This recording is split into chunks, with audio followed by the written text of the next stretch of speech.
You've probably had this experience.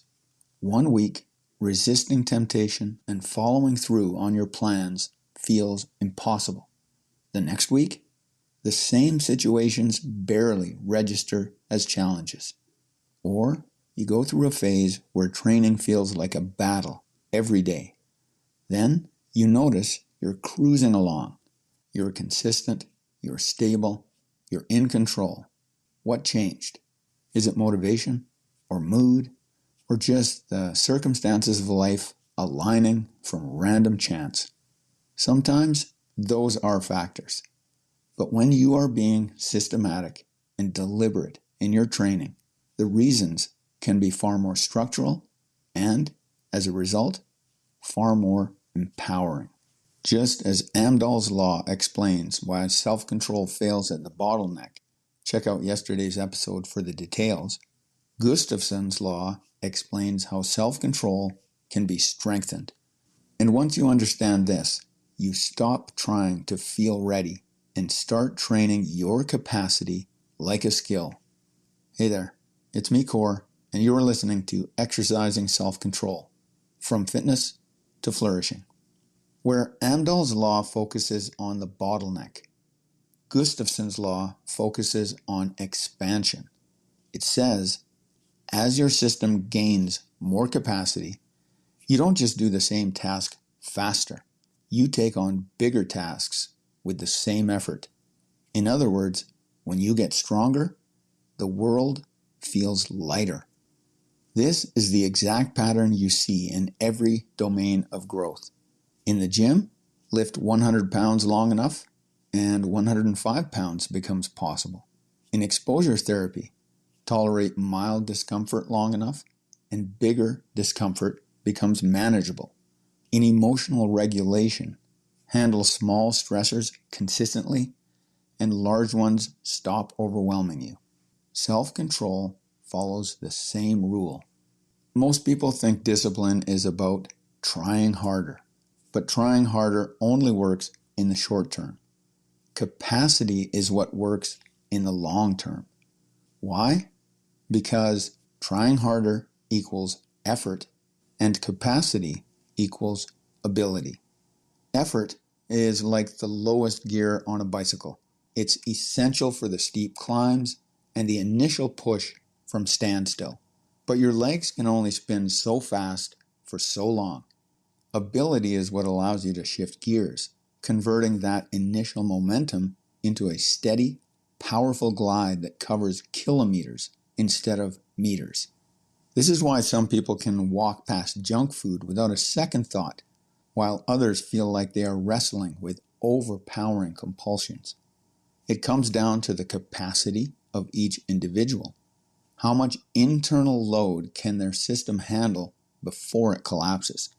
And the good news is, by exercising self-control in progressively challenging environments and circumstances, you improve your capacity. There are 2 phases to growing self-control. Phase 1, stabilize the bottleneck, Amdahl's law. This is where you reduce friction, simplify choices, and make success easier. This is the phase in which you remove the junk food from the house, pack your gym bag the night before, don't negotiate with yourself at 7 p.m. This is foundational, the primary problem, as I call it. Without this handled, nothing that follows will work. In phase 2, you expand capacity. Gustafson. Once the bottleneck is stable, you begin to increase the load. Slowly, intentionally, progressively. This is where you train when conditions aren't perfect, resist temptation in more complex environments, follow through even when you're tired, maintain your habits during travel, stress, or social pressure. This is the equivalent of progressive overload in strength training. You don't jump from 100 to 200 pounds. That's too large a leap. Once 100 pounds is well handled, you likely add 5, maybe 10 pounds, all things being equal. Self-control grows the same way. Here are some examples of what Gustafson's law looks like, increasing self-control in real life. Training when you're not in the mood. This is the self-control equivalent of adding 5 pounds to the bar. You're not trying to crush the workout. You are training the ability to show up under load. Choosing the right food when you're slightly stressed. The key distinction here is slightly, not overwhelmed or exhausted, just slightly off your baseline. This is controlled exposure, the sweet spot for growth. Holding your standard in social environments. This is level 4 on the self-control complexity scale, which we'll cover in the next episode. It's where capacity meets a more challenging context. Maintaining your habits while traveling. This is advanced capacity. It's the equivalent of lifting in a different gym with different equipment. You're proving the skill is portable. Here's the rule that governs all capacity growth. The challenge must be hard enough to stretch you, but not so hard that it breaks you. Too easy? There's no growth. Too hard? There's system failure. This is why people who go all in burn out. It's like they're loading the bar with 300 pounds when they've only just begun building the strength to handle 135 pounds confidently and consistently. Capacity grows at the edge of your ability, not beyond it. Here's the practical takeaway. 1, make the bottleneck stable first. If you're still failing to follow through at the decision point, the bottleneck isn't stable yet, and capacity training will only amplify failure. This is crucial. I want to underscore how vital it is to grasp this point. You're either winning the moment of choice or losing the moment of choice. Winning the moment of choice means you said you'd train at 5 p.m., you train at 5 p.m. You said you'd eat the meal you prepped, you eat the meal you prepped. You said you'd go to bed at 10, you go to bed at 10. You said you'd avoid the chips, you avoid the chips. It's action integrity in real time. Losing the moment of choice means you intended to train, but didn't start. You intended to eat clean, but grabbed something else. You intended to sleep on time, but kept scrolling. You intended to follow your plan, but negotiated yourself out of it. In other words, you are still losing the bottleneck, the sequential moment where self-control is required. You are still in Amdahl territory. You must reliably win the moment of choice under easy conditions.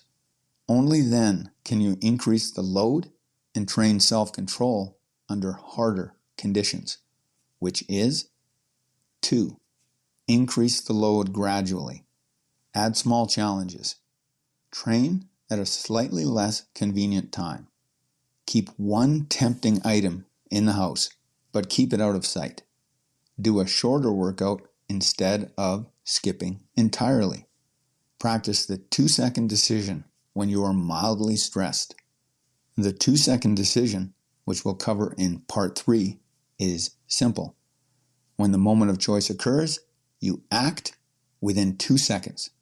No debate, no delay, no negotiation. 3, track your success objectively. This is where the binary success method, part 4, comes in.